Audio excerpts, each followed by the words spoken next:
तो फ्रेंड्स, आज की वीडियो कुछ ज़्यादा ही खास होने वाली है क्योंकि आज मैं आपके साथ में शेयर करूंगा एक ऐसा कॉन्सेप्ट जिसको समझने में मेरे को सालों लग गए हैं। और ये कॉन्सेप्ट मैं आपको कुछ मिनटों में समझाने वाला हूँ। और साथ ही में मैं आपको इस बात की गारंटी देता हूँ कि इस कॉन्सेप्ट को सीखने में आपको बहुत मज़ा आएगा और ये वीडियो आपके लिए बहुत इन्फॉर्मेटिव होने वाली है। तो फ्रेंड्स, चलते हैं सीधे अपने कॉन्सेप्ट पर। तो फ्रेंड्स, अगर आपको नहीं पता कि इंडियन स्टॉक मार्केट में ट्रेडिंग करने के लिए आपको दो चार्ट्स की नीड होती है।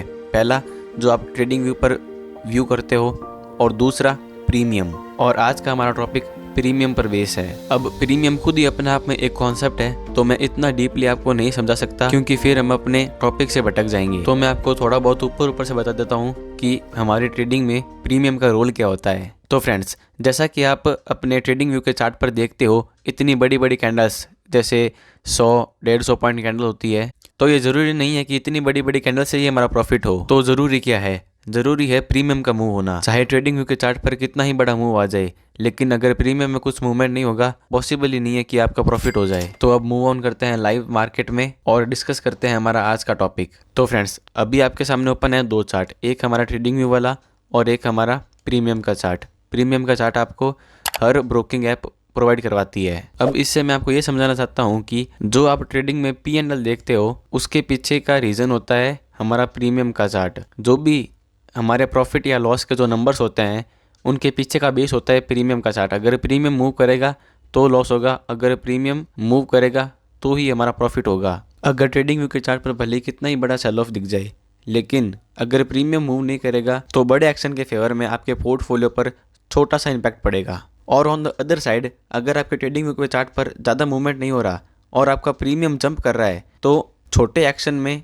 आपके पोर्टफोलियो पर एक बड़ा इम्पैक्ट पड़ेगा। अब चार्ट पे देखिए, आपको चाहे ये छोटा सा मूव दिख रहा हो, लेकिन जब मैं इसकी बैक स्टोरी बताऊंगा तो ये एक समझने वाला पॉइंट है। अभी आप देख सकते हो कि यहाँ पे लाइव मार्केट चल रहा है। तो जब मैं सुबह लाइव मार्केट में बैठा था, मुझे लगा कि ये कैंडल फेक ब्रेकडाउन हो सकता है, तो मैंने वेट किया इसके बाद एक और कैंडल बनने का। तो अगली कैंडल ने इस कैंडल को एंगल्फ कर लिया, तो मतलब ये एक बुलिश एंगल्फिंग कैंडल का मेरे को यहाँ पे पैटर्न दिखा।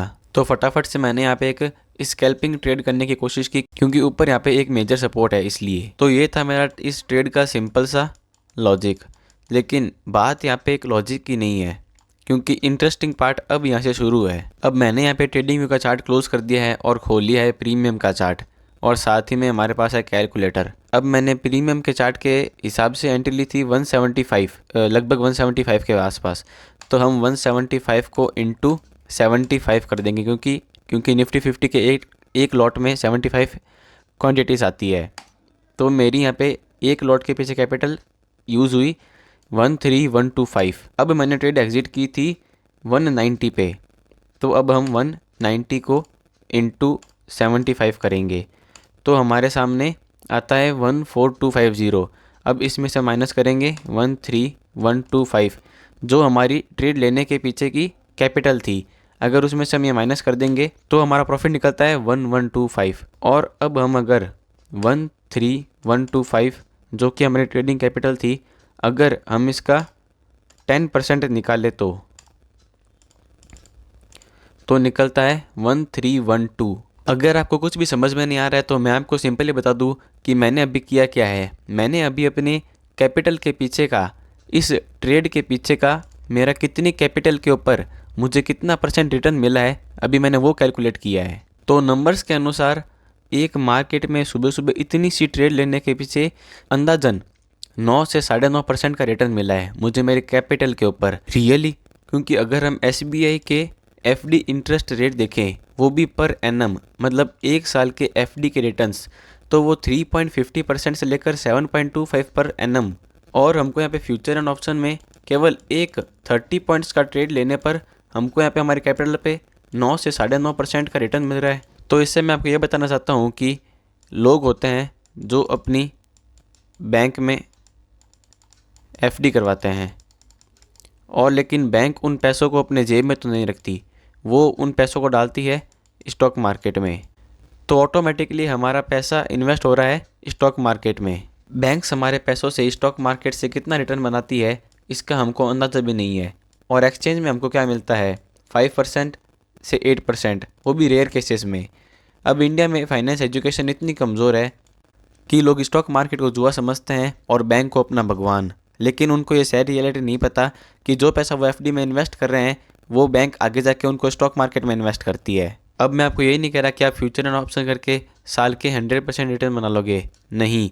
आप किसी दिन 10% बनाओगे तो किसी दिन 50% वापस लूज़ कर दोगे, क्योंकि मार्केट आपको दिन का 10% देने का दम रखता है तो एक्सचेंज में आपसे 50% लेने का भी दम रखता है। तो एंड ऑफ द वीडियो मैं सिर्फ आपको इतना कहना चाहता हूँ कि प्लीज़ बिना लर्निंग के, बिना सीखे अपना सारा पैसा स्टॉक मार्केट या फ्यूचर एंड ऑप्शन में ना लगाएं, क्योंकि आप जैसे लोगों के लिए ही बैंक ने एफडी का आविष्कार किया है और सिखाने के लिए हम बैठे हैं ना। तो ऐसे ही धमाकेदार कॉन्सेप्ट और स्ट्रेटेजी को समझने के लिए make sure subscribe our channel the Trillion Trades. Thank you.